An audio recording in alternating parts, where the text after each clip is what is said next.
Bismillahirrahmanirrahim. Assalamualaikum warahmatullahi wabarakatuh.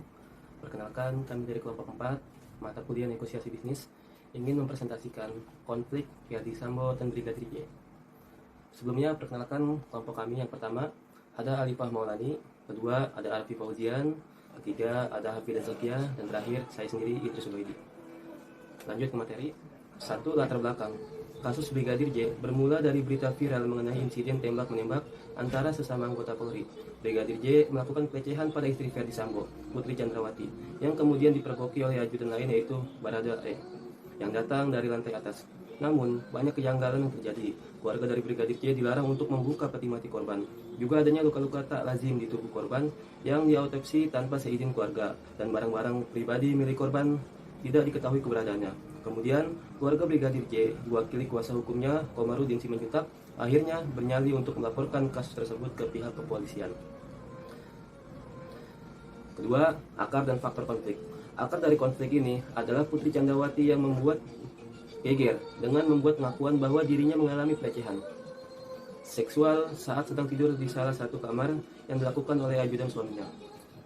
Tak terima istrinya mendapat perlakuan seperti itu, Verdi Sambo melaporkan peristiwa tersebut dengan skenario bahwa terjadi tembak-menembak antara Baradae dengan Brigadir J. Insiden tersebut diduga terjadi karena Brigadir J melakukan pelecehan terhadap istri Verdi Sambo, yakni Putri Chandrawati. Namun, banyak kejanggalan yang terjadi sehingga kasus ini naik ke persidangan dan membentuk tim khusus KPK. Ada beberapa faktor mengapa konflik ini terus diselidiki. Yang pertama, luka pada tubuh Brigadir J sangat mencurigakan. Terdapat 7 luka tembak di tubuh Brigadir J yang menurut keluarga, luka tersebut tidak masuk akal apabila hanya sebuah tembakan peringatan saja. Keluarga menyimpulkan itu adalah sebuah pembunuhan berencana dengan cara yang brutal. Yang kedua, tuduhan Brigadir J melakukan pelecehan, tuduhan tersebut tidak disertai dengan bukti yang sangat kuat. Yang ketiga, keluarga Brigadir J sempat dilarang menengok jenazah.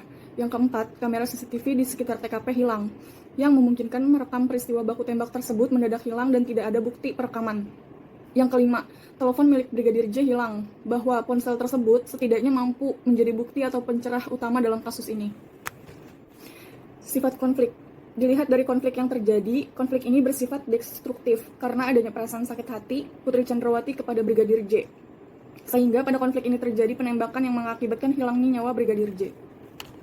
Dampak atau akibat yang disebabkan oleh konflik antara Verdi Sambo dan Brigadir Yosua. Yang pertama bagi institut Polri atau polisi yaitu pandangan negatif masyarakat kepada polisi. Yang kedua, Polri kehilangan kepercayaan masyarakat. Yang ketiga, polisi dibully di mana-mana. Yang keempat, generasi muda banyak yang pindah haluan, ingin bercita-cita menjadi TNI daripada polisi. Yang kelima, Polri dicurigai memiliki klaster atau geng. Selanjutnya, dampak bagi keluarga korban. Yang pertama, meninggalkan duka yang mendalam bagi keluarga, kerabat, kekasih, dan sanak saudara. Yang kedua, mencemarkan nama baik keluarga. Selanjutnya, upaya penyelesaian konflik. Konflik ini diselesaikan melalui persidangan dengan 4 tahapan persidangan. Yang pertama, sidang pertama. Yang kedua, sidang pembuktian. Yang ketiga, sidang pembacaan tuntutan pidana, pembelaan, dan tanggapan. Dan yang terakhir, sidang pembacaan putusan. Dari beberapa rangkaian persidangan didapatkan hukuman yang dijatuhkan untuk para terdakwa, yaitu 1. Verdi Sambo divonis hukuman mati dan dicopot dari jabatannya atas kasus pembunuhan berencana sekaligus obstruction of justice perkara kematian Yosua. 2. Putri Chandrawati divonis hukuman 20 tahun penjara yang terlibat pembunuhan berencana sehingga mencoreng nama baik organisasi para istri polisi. 3. Riki Rizal divonis dengan hukuman 13 tahun di penjara membiarkan terjadinya pembunuhan terhadap Brigadir J. Padahal dia punya kesempatan untuk menggagalkan rencana tersebut. 4. Kuat Ma'ruf divonis dengan hukuman 15 tahun di penjara. Dianggap berperan menyiapkan tempat eksekusi Brigadir J di rumah dinas Sambo. Namun demikian Kuat tak mengaku bersalah dan justru memosisikan dirinya orang yang tidak tahu menahu perkara ini.